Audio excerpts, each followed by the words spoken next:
Hi everyone. So I'm just going to do one more quick example, and I think there's an example like this in the previous videos that I had, but I just wanted to finish this out and do one example where the information is just given to you in a slightly different way.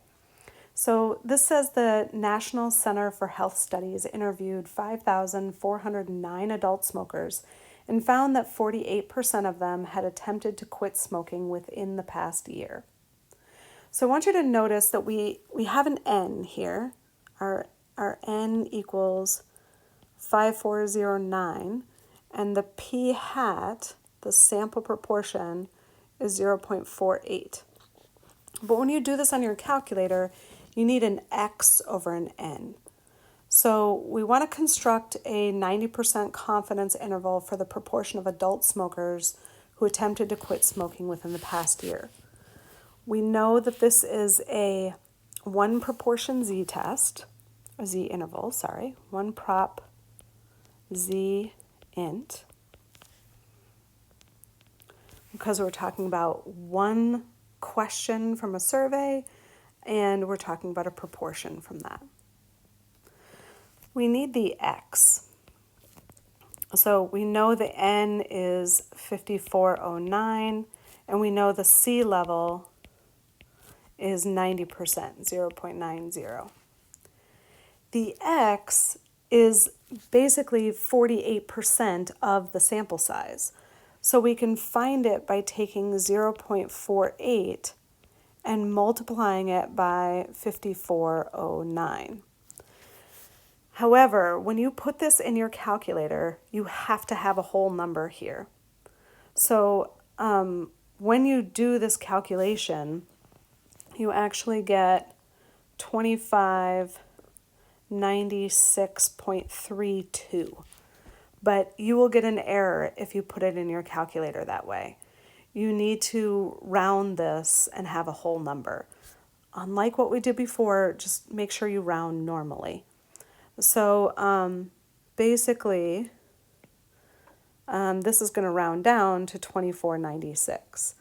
And you would see that if you put in your calculator 2596 divided by 5409, you're going to get something really close to 48%. That was rounded to 48%. Just make sure you have a whole number there and that you're not using the proportion, that you're using a count, an X over the N. And then when you put this in your calculator, change colors, okay. We get 0.46877 and 0.49111. Notice that I'm not rounding anything that my calculator gives me. Don't round it. Just include all of the numbers. There's really no reason to take the time to round these when you're just writing down the interval. I do round them sometimes when I'm doing the interpretation. So the interpretation of this interval, we have a really large sample size, so the interval is pretty narrow.